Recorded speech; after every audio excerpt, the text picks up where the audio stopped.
Good evening and welcome to the Thursday, September 2nd, 2021 South Haven Planning Commission meeting. I'll call the meeting to order. Marcia, if you'd call the roll, please. Clark Gruber, Here. Larry Heinig, Here. Todd Heinrich, Here. Michael Neese, Here. Amy Nichols, here, Lygie Hanny, George Sleeper, Here. Janice Varney, Here. Tim Stegman. Here. Next up, we'll have the approval of the agenda. I'll make a motion to approve the agenda. Second? It's been moved and supported to approve the agenda. Any discussion?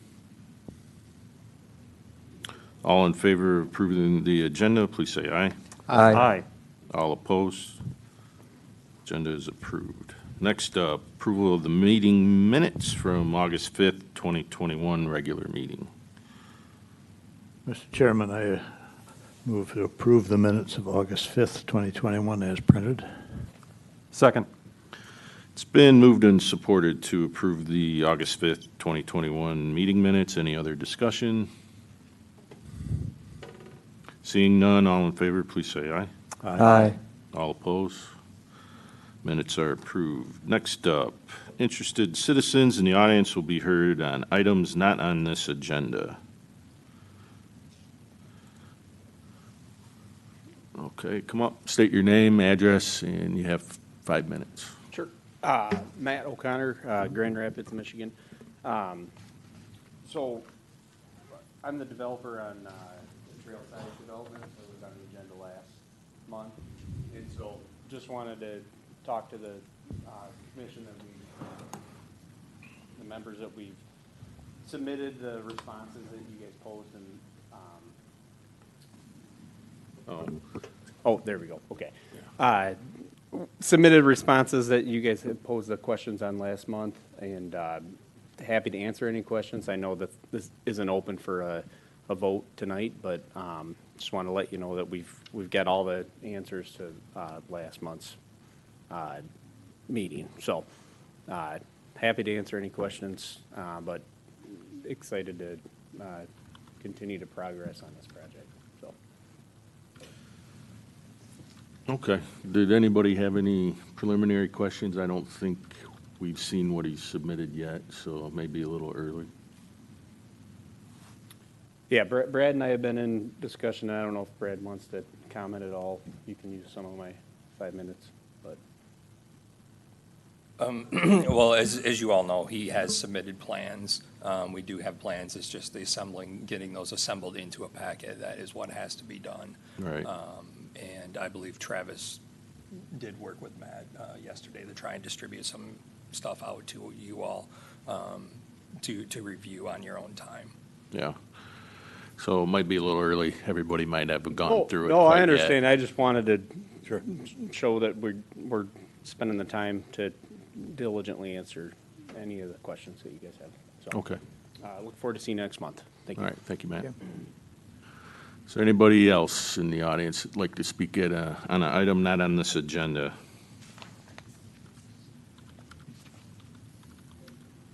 Okay, seeing no one, we'll move on to new business. Item 6, 564 William Street, Special Land Use Site Plan Amendment and Public Hearing. Travis, you want to walk us through this one? Yep, so this is a request from Mr. Matthew O'Connor related to the special land use that was approved last November for 564 William Street. It's for the condominiums that he is looking to construct. The ordinance calls for, if there's an amendment to the site plan that becomes a part of the record of that approval, that must be considered by the Planning Commission, and that an approval has to be given if there's any sort of an amendment made to the site plan. And so Mr. O'Connor is proposing that the swimming pool that was included in the original site plan that was approved last November be removed, and he is looking to, in the place of that, construct 2 additional units.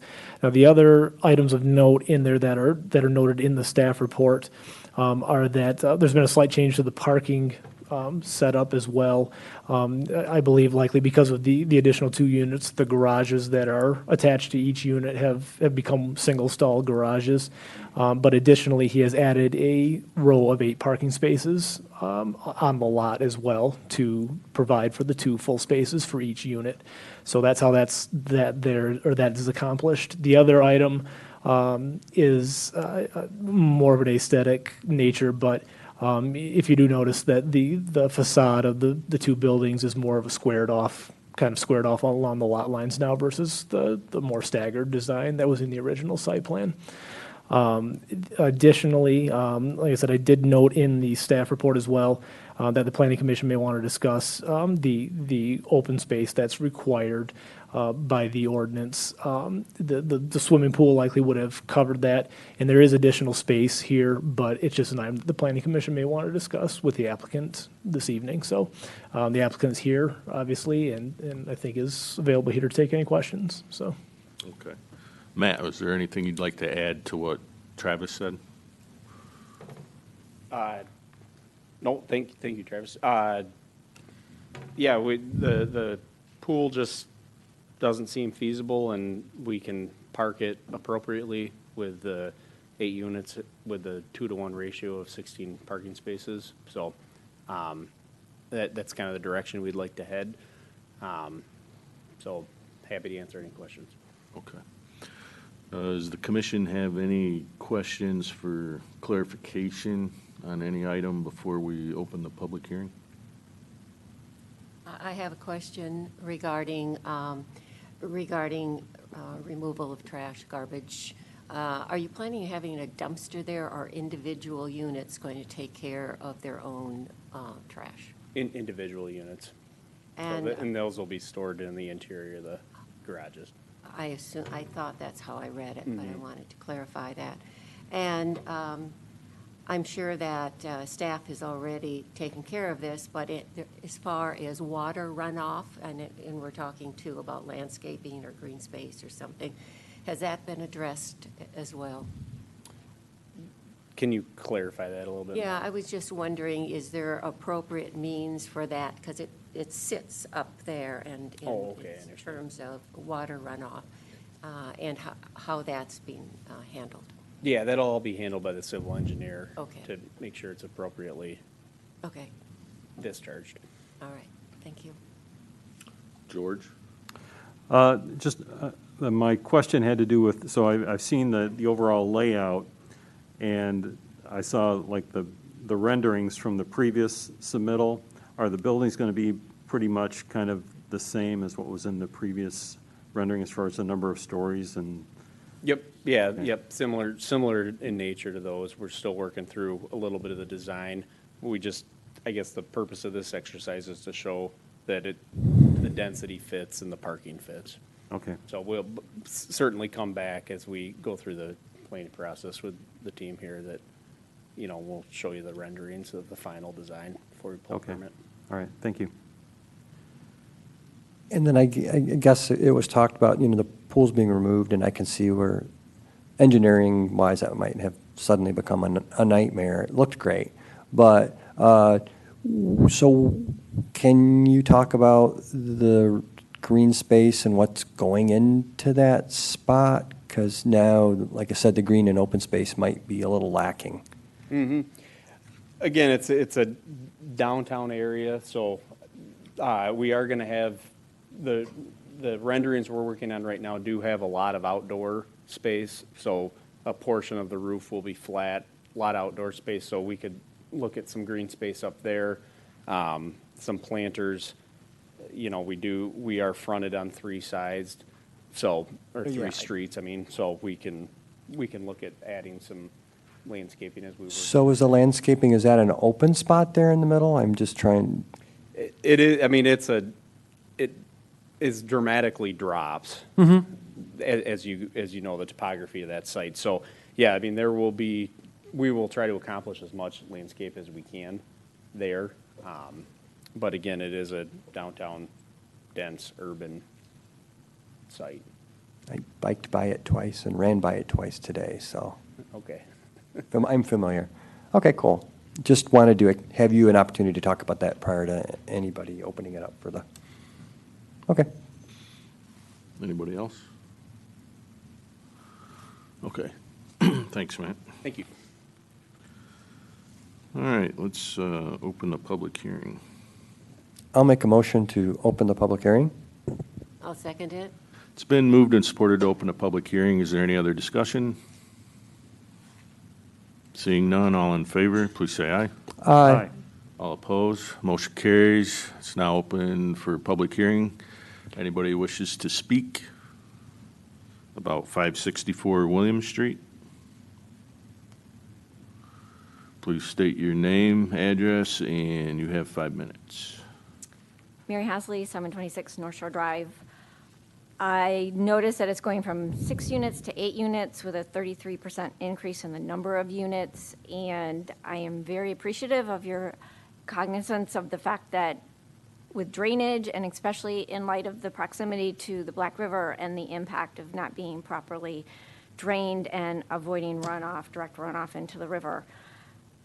Also, I'd like to note that the increase in units, I think, should result in resending it to the ZBA because of the variance that was previously granted. It was sent there because of it being along, I believe, Broadway Street, requiring a variance for homes that are occupied on the first level. And because it's being increased in the number of homes, I think that warrants sending it back to ZBA because maybe their decision would be different with the 33% increase in the number of units. Also, because of the lack of the swimming pool and going from currently almost all pervious to now almost impervious, I think significant attention needs to be sent to the runoff issue. And I do respectfully disagree with the characterization that it's an amendment that would essentially square off the buildings. No, it's increasing the number of units by 33%. I note that I am thankful that the number of parking spots are 2 per unit, but my concern is that although they're proposed for home ownership, we all know in South Haven, it's been recognized we need to be long-term planners. That was a big theme at the ad hoc meeting before this. And we all know that owners turn into short-term rentals, and short-term rentals have significant parking issues, and 2 spots usually are not enough. So I think that needs to be taken into consideration with the long-term use of these units, especially with the variance that's required before the ZBA, with these changed circumstances. And most importantly, with it, again, along the Black River, I think that a lot needs to be taken into consideration with proper runoff, and also with it right there at an intersection near which there's many roads coming in, and I'd like to note that the diagram on page 18 is not very accurate. It shows a bunch of trees behind it. It doesn't show Conjure Street. In fact, I did a search, and all I found was Conjure on the diagram for the notice. I don't think that all of the ingress, egress in that busy intersection have been taken into account. I hope that's reconsidered and becomes part of the final report that's prepared. And I think that that all needs to be considered in allowing a 33% increase in the number of units. Thank you. Okay, thank you. Anyone else? Seeing none, I'll entertain a motion to close the public hearing. I'll move we close the public hearing on 564 William Street. Second. It's been moved and supported to close the public hearing. Any other discussion? Seeing none, all in favor, please say aye. Aye. All opposed, motion carries. Okay. You have a staff recommendation on page 36. Or if you have any further questions for staff.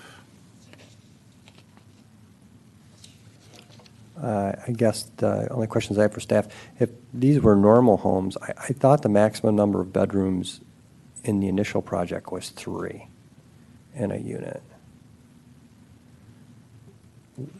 I believe so. which is Yes. 2 bedrooms, or 2 parking spaces. So, and I don't think we can create more parking spaces for short-term rental because we wouldn't do that in a normal, anywhere else. So don't think that's something we need to necessarily attack. And then having this go back to ZBA, is that something staff feels that we need to do? The ZBA variance was granted due to the fact that a land use that contained any sort of residential with access on the first floor that had frontage on Broadway Street had to receive the variance to do so. And that's whether it's 1 unit or 10 units, right? Correct. Okay, I think that's been satisfied. I guess that's all I wanted to make sure we reviewed.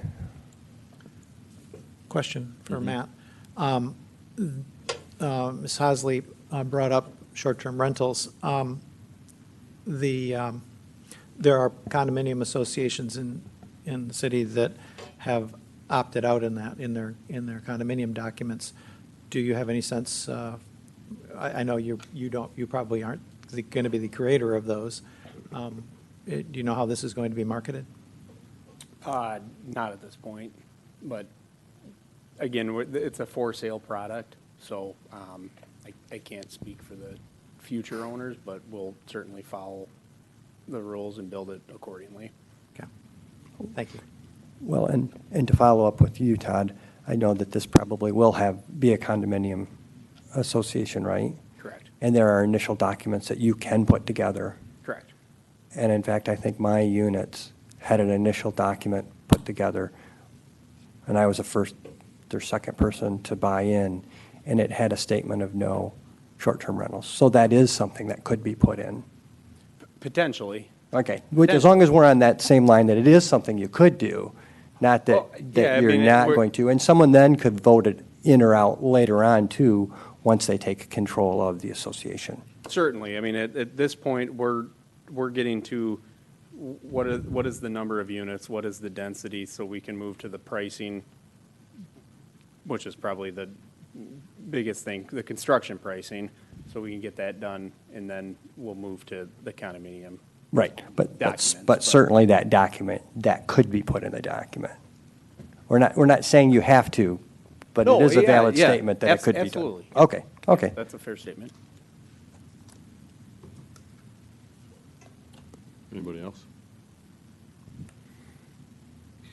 Anybody willing to make a motion? Mr. Chairman, I move approval of the site plan for 564 Williams Street special land use permit, including the recommendations contained in staff. Number 1, prior to the issuance of city permits, the applicant shall have paid all application permit, reimbursable escrow, and other fees related to the request. Number 2, the site plan shall fully conform to this ordinance, including section 1510.234C, open space,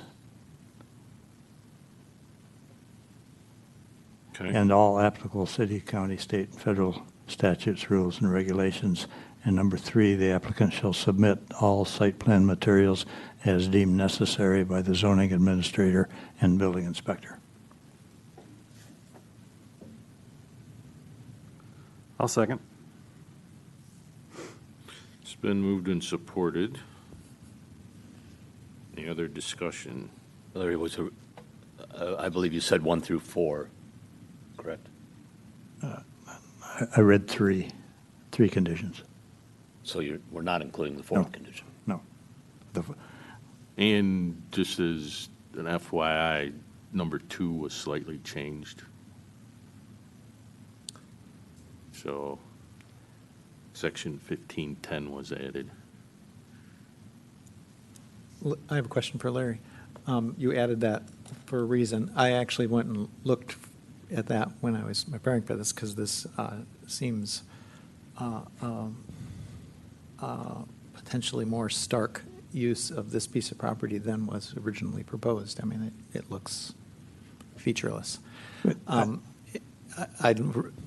sure that when the drawings come in and the renderings, it will feel better about it. But But what specifically about 1510 do you think applies to this? It still is not documented for us that the requirements of 10%, the requirements of 4,000 square feet of open space is there.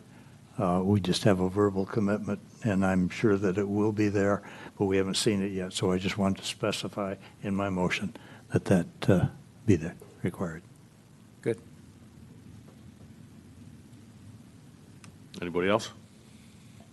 Okay, seeing none then, no more points or questions. All in favor of the motion, please say, all in favor of the motion, we'll do a roll call. Varney, Yes. Gruber, Yes. Heinig, Yes. Heinrich, Yes. Neese, Yes. Nichols, Yes. Sleeper, Yes. Stegman. Yes. Okay, motion passes. We'll move on to item 7. Master plan goals and action discussion. Natural resources and sensitive environments, objectives 3, 4, and 5. Travis, I think you'll start off, but we'll probably end up going to Brad. Yep, so this is the continuation of the sensitive environments and natural resources goal that the Planning Commission has been working on this year. Objectives 3, 4, and 5 address, Objective 3 addresses plant materials and landscaping requirements of Article 17, general provisions to increase the percentage of the areas designed for stormwater, such as bioswales and rain gardens, that may count toward landscaping requirements. What this essentially does or is suggesting is that the area that's designated as drainage for stormwater be allowed to essentially count for a little bit more of that landscaping. It essentially makes things a little bit easier on developers while still providing that sort of landscape green space. So there was a portion of this that was somewhat unclear in the master plan, and I included it as it was written next, where it states to review the City of South Haven policy regarding the construction of street boulevards, which function as stormwater conveyances as well as visual amenities. To me, that seems like a pretty large item to try to take on. Addressing the construction of boulevards. I don't really know why it was put in there underneath that objective. I don't know if the planning commissioners have any thoughts, but it seems to me to be an item that would be more likely to be addressed on its own and probably with folks from Public Works having some input on. So that's kind of my thought on that item. Objective 4 is for both municipal and private projects, in particular those along William Street and near the Black River and other areas as identified, provide guidelines for planting of low-maintenance grasses, native plants, other plant materials, and rain gardens, which help in filtering runoff from nearby streets, parking areas, and lawns. And then additionally, the master plan suggests a review of the addendum of recommended plant materials and landscaping and consider additional specific guidelines for filtering and rain garden materials. This is a pretty objective, sorry to use that word, I guess, twice, but whereas a lot of the objectives that we've looked at so far had a pretty specific recommendation in mind directly from the master plan in terms of what sort of way to amend the ordinance, this is going to be, I think, more from individual to individual, what sorts of plantings or grasses or what sorts of plantings visually are more appealing to an individual. That's going to vary from person to person. I think it's more or less just a discussion for the Planning Commission to have. This is an item I think that's probably going to take a couple of meetings to evolve. And so I think it's a good time to start the discussion on it tonight. Objective number 5 is to discuss the desirability of providing regulations for wind energy conversion systems, wind turbines, and solar panels. That one I found a little bit strange because wind turbines are already addressed in the zoning ordinance, so I don't really know why it specifically identified that.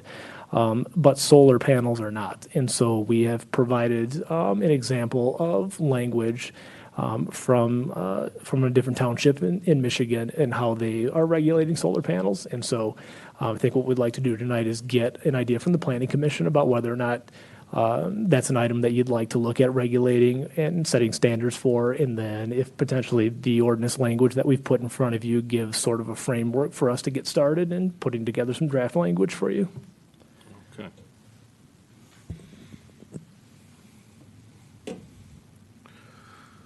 All right, so basically this is an open discussion for the commissioners.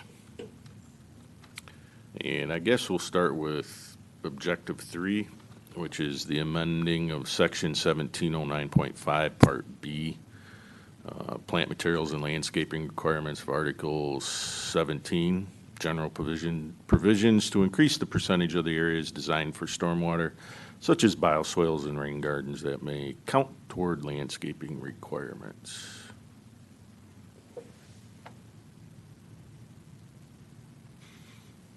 Any thoughts on this item? One thing that comes to mind is if it's a high-density site and they need a retention pond, what percentage of that green space for one of those projects, maybe they end up, the whole retention pond is the only green space. How would we stop that from happening?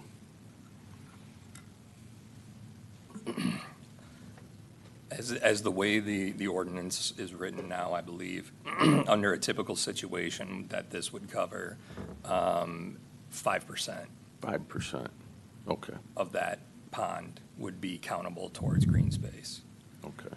In a PUD situation, if it's a specific PUD, typically that increases slightly to kind of promote that, but I think this is more on a broader scale across the entire city. I think that's what this initial action item was designed for, is to try and help out promoting those types of installations at all sorts of developments around the community. Therefore, one way of incentivizing this is saying, well, we require you to have so much green space on site, but we're asking you to install this type of stuff on site. We'll allow you to count more of this stuff towards your green space than limiting it. So when I made the indications in there, I changed out the 5 to 10 as suggested in the master plan as an example. Mm-hmm. So that's just a place to kind of get us started off on. Okay. Anyone else? Mine is an aesthetic question. I've seen bioswales and rain gardens done extraordinarily well in various cities and different places. But however, how could we control the aesthetics of that rather than just, if we're just looking at a storm water piece and then the aesthetics are not included in that and the greenery is required? Yeah, it really comes down to, I think, what you are permitting to be planted there. Can you hear me well enough, Marcia? Okay. What are you permitting to be planted there? And I think that's what the next item was stating is, Right. okay, you have this large addendum at the end of the zoning ordinance. It lists all these materials that you're saying you suggest developers to use, whether it be large trees down to grasses and shrubs. What specifically can we pull out that typically would promote this type of, and look really nice and work really well? In a lot of areas, they promote a general term just called native grasses and plantings, and that's basically because there's something that's been around historically for a long, long time, so they grow very easily, and then, can easily be propagated around town and function well for what the application is applied to for whatever specific plant item it is.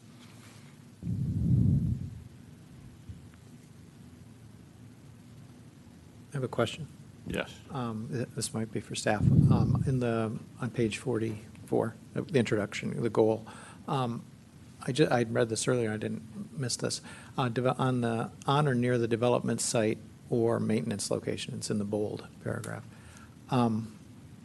Can you give me an example of a maintenance location? What does that term mean? Do you know? I'm not sure.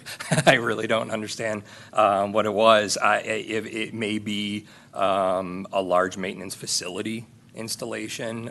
For example, a lot of cities around the country, the cities themselves are promoting this by doing these sorts of projects themselves and transforming their large facilities into greener, solutions and stuff like that. It may be something just simple like that, or other things like, school bus garages and, in large areas around that necessarily don't fit in the typical development type pattern, but still are developable and would still benefit from this type of installation. That's just my guess. Yeah, I was thinking about Trailside and if they were considering things like, set-asides for stormwater detention ponds, those sorts of things, if those were considered. I'm just curious about the language. In my experience, and I'll start with the disclaimer, I wasn't here when this master plan was put together, so I cannot speak directly to what was being referenced. But in my experience, on occasion, communities will allow stormwater detention facilities or stormwater retention equipment, ponds, etc., to take place off-site. Mm-hmm. And my best guess from reading this is a maintenance location could be a stormwater maintenance location that is not directly on the development site. Yeah. Now, my understanding is in South Haven, we don't allow that. We require water to be kept on each site. Mm-hmm. But that's my best guess for what a maintenance site could be when speaking to stormwater infrastructure. Okay, thank you.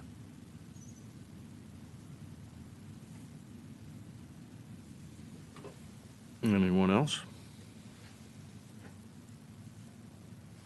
It's a good idea. I mean, if you look at what we've got in the parking lot just around the corner with the rainwater garden and the development, although not in town, outside of town, the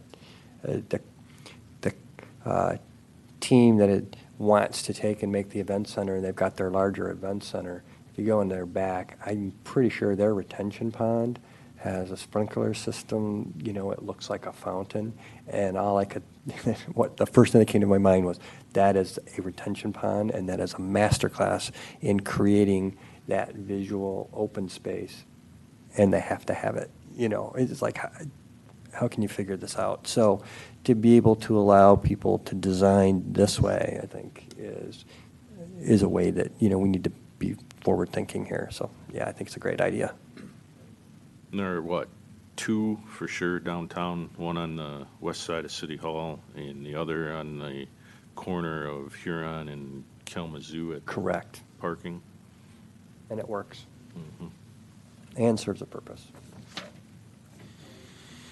All I right. guess I had one additional question to go along with Jan's point.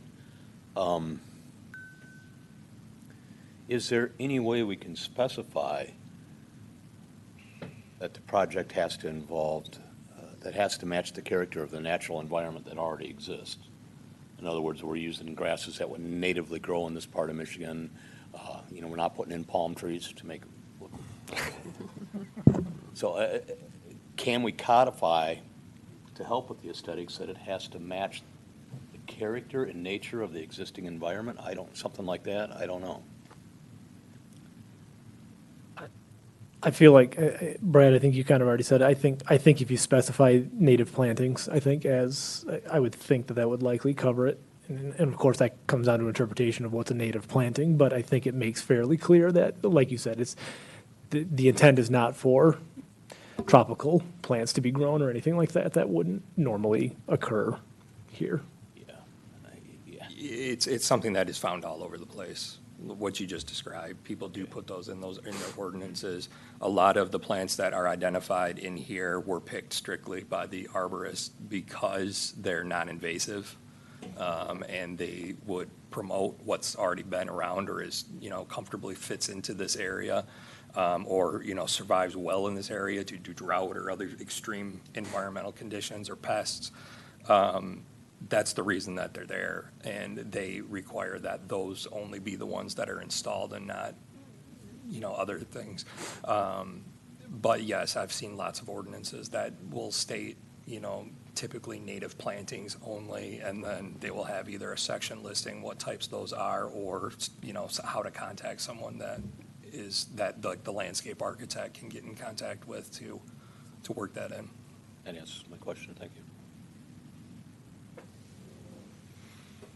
I'll just say the plant list is pretty standard. If you look at, on page 46, small deciduous trees, one I might have a problem with would be the Russian olive. I agree.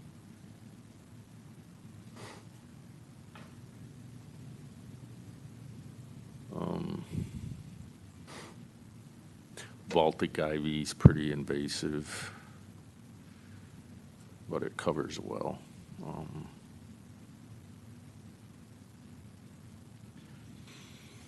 Do you want to take those off? Well, I'm just pointing out there's a few in here. Does anyone know when the last time this list has been reviewed by somebody with an expertise on? Where did this list originate? Was this one we already had? This comes from the addendum at the end of the zoning ordinance. Okay. So from what I'm assuming, as you know, the original zoning ordinance was approved in 1984.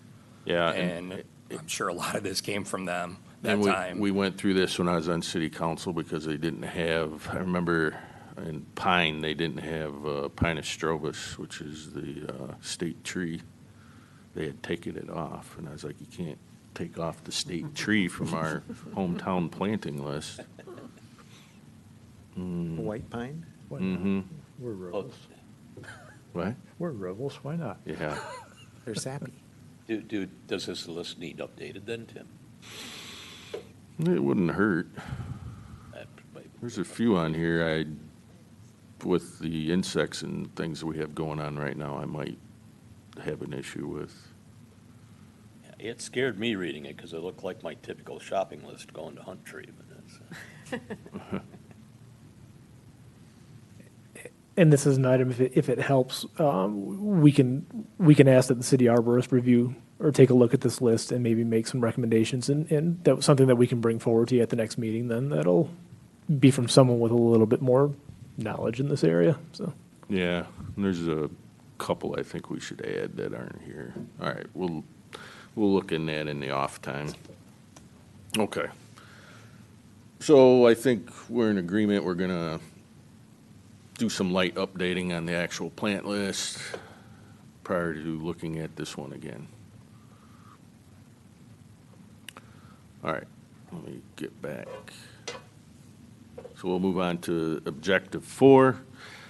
For both municipal and private projects, in particular those areas along William Street near the Black River and other areas as identified, provide guidelines for the planting of low-maintenance grasses, native plantings, other plant materials in rain gardens which help in filtering runoff from nearby streets, parking areas, and lawns.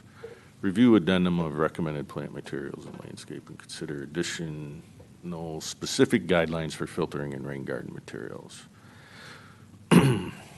Was there anything additional for this one? Or did we kind of already cover it? I would think the same issues that. Yeah, I think, again, it's the same type of stuff. It's just, this one is concentrating more of what we had just discussed, specifically along the roadways near the river. Yep. No further And this com- is something that we would probably have to work hand in hand with DPW. Yeah. I mean, they're the ones that have full control over streets and how they're designed and what's installed and things like that. And it may go back to, the boulevards and all the other stuff that we had just discussed. They have control over that. So that's something that DPW, I think, would have to be heavily involved with. I'd agree because depending on the size of the planting area, and a lot of these are strips, certain vegetation, the root systems are just too large when they become mature. So there probably should be almost 2 lists, one of what would work in that area due to mature size and other ones that are too big that just can't go in those areas. All right, I'd raise the same issue that Jan did on the previous one. To me, aesthetics is a really important part of branding this town. And I'll be honest, I quite frankly have been surprised that we don't have someone specifically in charge of design concepts to maintain an image of the town that most cities do, quite frankly. So my concern would be, much as I love the Board of Public Works and Mr. Hunter, I don't trust their sense of design, let me put it that way. So I don't know where we fit into this, that whatever design we come up with has to be consistent with the image that we plan to project as our brand. If that makes any sense. Well, I'll say when you get into landscaping, you have two types of personalities. Yeah, I know. All right, primarily. There's a lot more than that, but Two of them live in two my primarily. Yours and mine. And one is the natural look, where you let the plants fill in the space and meld together. And then the other type is the manicured look, high maintenance.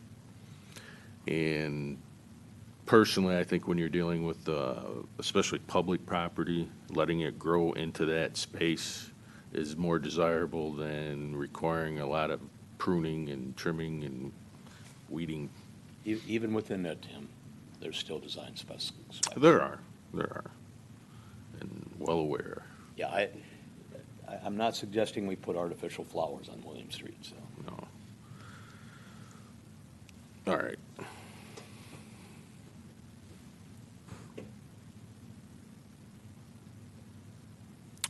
Anything else? No. All right, let's move to Objective 5. Discuss desirability of providing regulations for wind energy conversion systems, wind turbines, and solar panels. What are your thoughts on this item? It was not all that many years ago that we looked at the wind energy ordinance. And I don't believe anything has been constructed in the city since that was done. So we really have nothing to suggest any revisions to that portion of the ordinance. And as I went through it this week, I didn't see anything that suggested to me any need to change that part of it. As has already been pointed out, solar panels is another issue. But as far as the wind turbines, I wouldn't suggest doing anything with that. Right. So solar panels. That's what we would need to add. Does anybody not want to add solar panels? No, I think that would be good. I was just kind of wondering why the master plan specifically mentioned wind when we already had something there. Was that going on about the same time, maybe? There was an issue. There was emergent concerns. Yeah, the wind was quite a while ago. I don't know Yeah. why that was. I remember that. That was a As lot I- of work. As I recall, there was active interest in starting a wind farm. We're looking at the possibility of a wind farm. And it just happened to run at about the same time the master plan process was running. Yeah. There wasn't even a suggestion it was going to actually happen, but enough to raise people's interest in going, whoa. Well, I think a lot of it is related to the, what was the At park? that time, Albemarle wanted to put a very large. Yes. They did, but also the park that never came to be, but now it's south of town. They just opened the Frisbee Golf. Yep. But it was north of town, and that was one of the highest elevations. And I think that was at the time, too. And the height of the turbines, and then we're not talking the great big ones, we're talking the smaller ones. That was an issue and why you haven't seen them developed, because they need a lot of space around them. Yeah, this was before, I mean, at that time, the city was annexing in Casco and, or not Casco, but in South Haven Township, and that pretty much was stopped by agreement. So, That's what I remember. And I think definitely we need to talk about solar. I'm inundated with advertising on solar on an almost daily basis. And, you know, if we look at the project that LB, if I pronounce that right? Yes. LB has, you know, that's pretty impressive and part of their corporate stance. So, you know, looking at what we've got here as kind of a start, you know, how does that relate? How does that work with what we have? You know, if you look through it, they talk about putting a maximum of 3 feet on top of the elevation of a building. We're going to eventually get something on tops of buildings, on tops of houses. They've even got them integrated into, you know, shingles. So I think we might as well put something together, because like one of the things I've read in this suggestion was 150 feet from the front property line, which pretty much takes out any residential putting it in the front yard, which is probably okay. But, you know, we do have setbacks for the side and the back. But I think in the residential areas, we just may see it on top, and knowing that, you know, we've got some kind of maximum will just help. And with the way the industry's going, we don't know what's going to happen in another year. So I think this is something we should look at and start the process. One thing I could see happening once solar panels are part of the plan, you might see some people say, well, I got to get rid of this tree in my yard. So we're going to have to think about that too. Because otherwise the solar panel will get no sun. Brad, do you know the date that the Atrium County put this together? Has this been relatively recent, or has this been around for a while, or? This was approved last year. Okay, so it's But pretty recent. as you notice, it's a township. And that's just like what you had said, Clark, 150 feet. That's that's township level. But it's an example to give you a starting point of what to look at. What I've noticed up in like the city of Grand Rapids, when you have homes that are very close to each other, typically they will allow roof-mounted systems. They do have the 2-foot maximum that you can. Most of the stuff that we are approving at the city now, I'm also contracted with the city of Grand Rapids, just so you know. That's good to know. What you're approving. A lot of the stuff that's coming through now has no greater thickness than 2 inches. And a lot of them are 1.25 inches. And they're like, as you said, Tesla has a system right now that is just starting to get picked up there on a lot of residential projects, and it's solar shingles, where the actual shingle is laid onto the surface of the roof, but it's wired into the system. It's not installed on top of the roof. So that municipality utilizes a 1 or a 2-foot maximum increase to the height? Although you're saying some of them There's are a coming 2-foot, in there's a- smaller. Yes. That's the project, but their ordinance is written such that not to add 2 feet? No greater than 2 feet, plus you have restrictions of where you're allowed to place them on the roof. You are allowed to install them on accessory structures. The accessory structure faces or the principal structure face, you cannot mount on anything that's facing a street, unless you're in a situation where the only visible southward-facing roof happens to be facing a street. Then you get what they call a director's exception for that. But we don't run into those very often.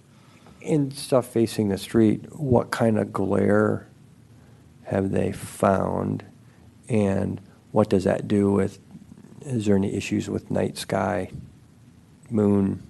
No, there's typically little glare at all. They're coated to a point where they really don't have any reflectiveness to them Thank you. much at all. Thank you. One question I had, were there like state building codes, national building codes, like the National Electric Code and stuff like that, that we can take advantage of to just point to those and say, you know, you need to stick to this? Yes, typically all zoning ordinances that are described talk about things that you all have just been discussing, where where they have to be placed on the building, how much can be placed on the building by coverage amounts, how high, the dimensions of such. They all have to follow state building code on top of that. They also have to follow the fire code. I was discussing this earlier with Travis. You're not allowed to install any sort of panel within 3 feet of the edge of around and that's primarily because of ladders being placed up on there in emergency situations. So they have to meet fire standards as well, and they all come with like electrical. I guess you could say codes through that. It's probably covered under the general building code, but they typically have to go through that too. And we already have a language, and this isn't really planning commission, but we already have language in place for the payback or reimbursement for feeding back to the power line, right? I don't think we have anything like that in there. I'm not sure. Yeah? Yeah, if you would like me to. Sure.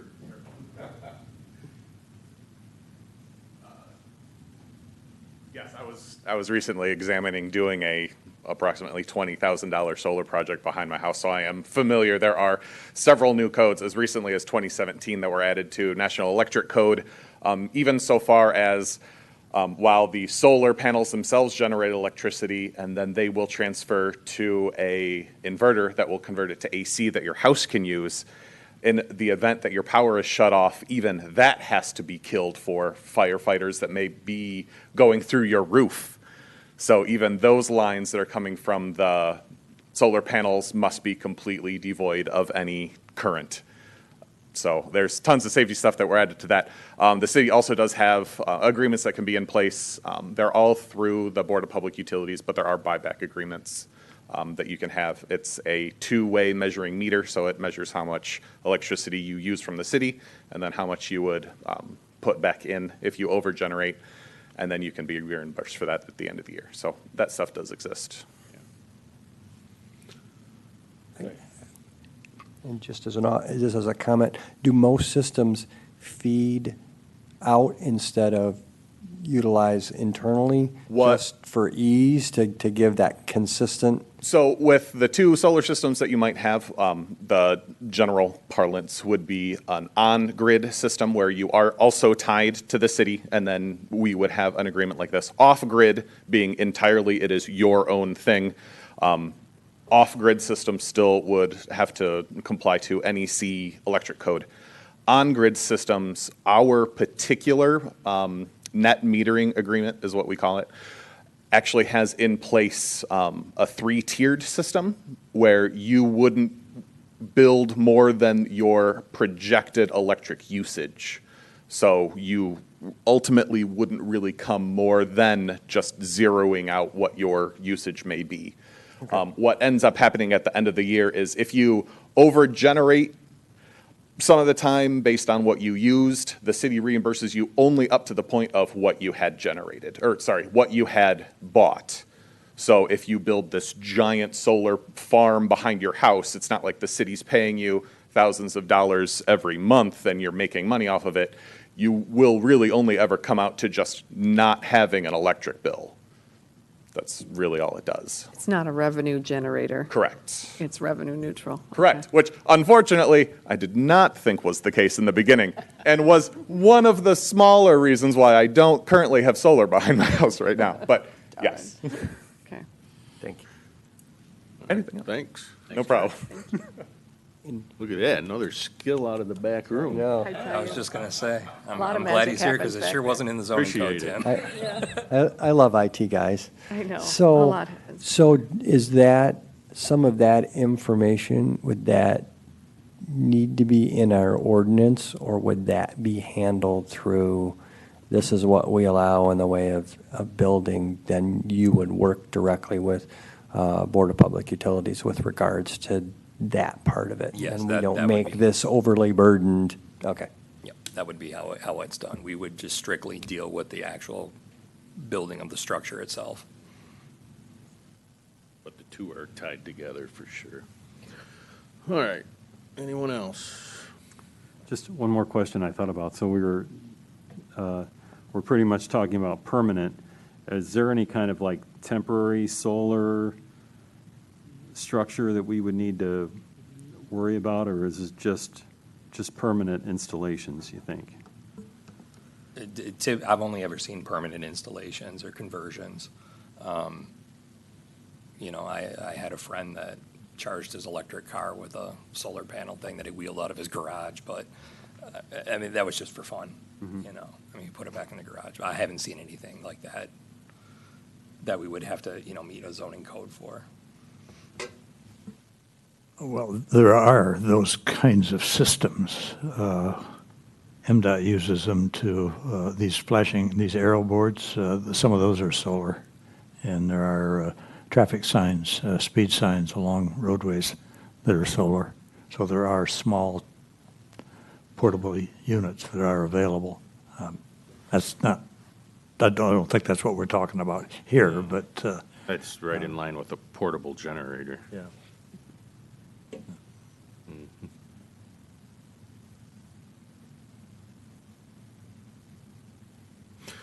All right, so any further direction for staff? Do you have enough to go with? Yeah. With your comments, I think we can, with the experience that we've had writing these and other applications that I've seen around, I think we can come up with I something. think what's here is a good start. Absolutely. Okay. Last chance. Anybody? No? All right, let's move to item 8, commission member and staff comments. Staff? I've got no comments tonight. Okay. No, I'm fine, thank you. Okay. Marcia, anything? All right, Amy, start us Always off. make me go first. That was a bit of a whine, I'm sorry. I would just like to thank staff, because I know it's been a tough couple of weeks, and they have done an excellent job of keeping us informed of what's going on, and I just really enjoy my talks with Travis before these meetings when he calls. And I think it's really sweet that he calls to make sure we understand what's on the agenda and if we have any questions. And I just think it's awesome and very professional, and I appreciate it. That's it. Yeah, I asked a question during session today that I should have asked in a conversation with staff, and I apologize for that. It's technical stuff. And anyway, I didn't make a call. I was traveling. I've been traveling the last couple of days. I was contacted, but I said, too busy. Anyway, I wanted to mention something that there's a nice picture that went up on Facebook or something of trees lining Broadway Street. I don't know if any of you saw that. It's a picture we figured from the cars, the late 60s, not too long ago. And it looked beautiful. It was a picture in front of, it was at the post office and the library next door, and it was wonderful. And I sent a note to Bill Hunter and said, why can't we do this? And I was sort of thinking about it. It's a topic that's been in play recently.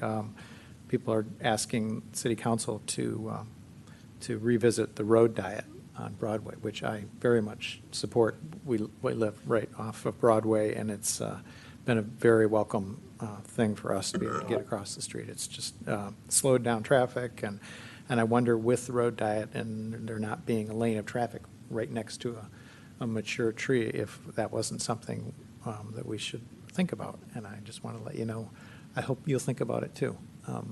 Contact your city council person or Bill Hunter or somebody. We've been talking about landscaping and it being these fairly managed things. What about trees along the side of the thing? Tim, do you have I thought maybe you would. I was thinking about snow plows and All sorts of stuff. yeah. Is there a reason there aren't trees alongside the roads anymore? Because we took them all out to widen the roads. Okay. Look at the newspaper articles for when they widened Phoenix by 2 lanes, because that used to have a canopy over the whole road. Yeah. It was beautiful. Yeah. Okay, thank you. A couple things, and I know we're looking at ordinances.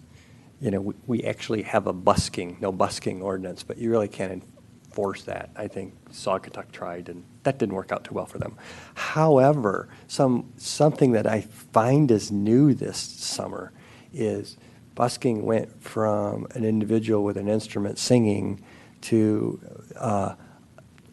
amplified music on a keyboard with background music, and you can hear it over a block away. I mean, they can have a live band, you know, down along the waterfront in one of the bars, and you can't hear it a block away, and suddenly there are people rocking out downtown. Fortunately, I've enjoyed the music, but it's something new that suddenly we may want to look at going, okay with busking, but, you know, just kind of keep it into your little area and what have you, which is interesting.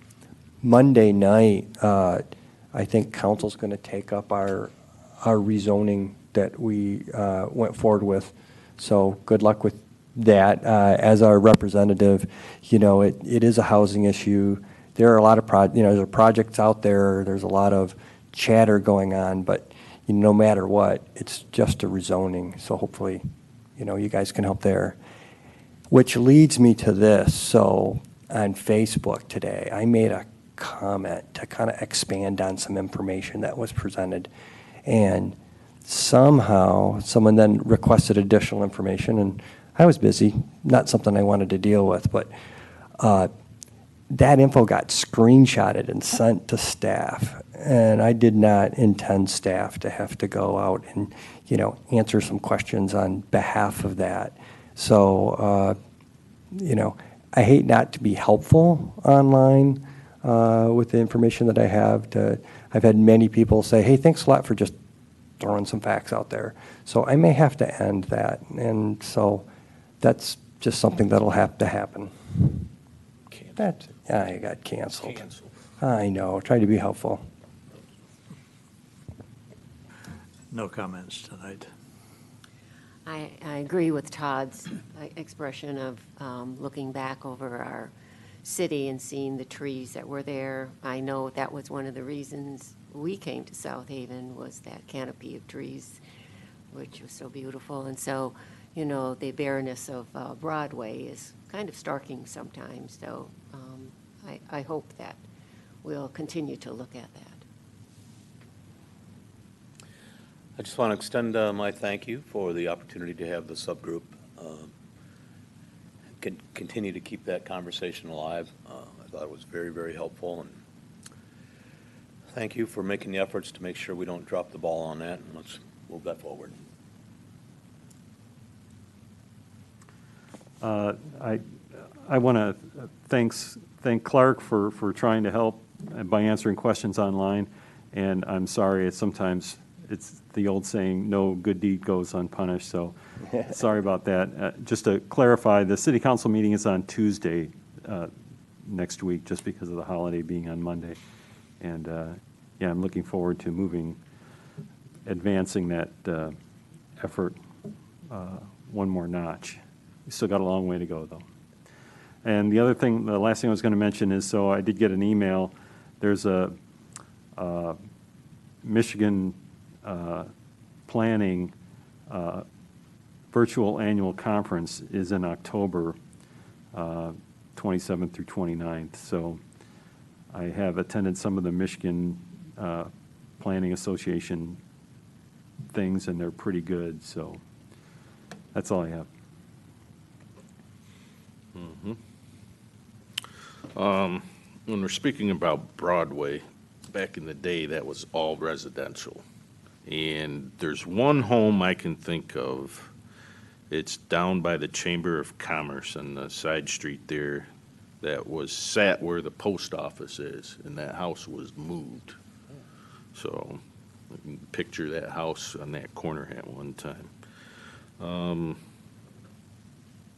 I've been asked a few questions about food vendor trucks and that kind of business, and I don't know if we need to look at that, but I'm just putting it out there. I've had some calls, and I was like, no, we don't allow that in the downtown, so we might need to look at that again, possibly. And then lastly, the tree list, that is definitely in my wheelhouse. I mean, that's what I went to Michigan State for, so I will try to help you with that best I can. And hopefully we can get that by next meeting, be done with it. All right, that's all I have. Our next meeting is when? October, October 7th. October 7th, okay. And as far as postponed business, we just have the one for O'Connor, correct? Nothing else is, okay. All right, very good. All right, thank you, everybody, for attending this evening, and I'll entertain a motion to adjourn. I'll make a motion to adjourn. Second. It's been moved and supported to adjourn. Is there any other discussion? Seeing none, all in favor, please say aye. Aye. All opposed, motion carries. Meeting is adjourned.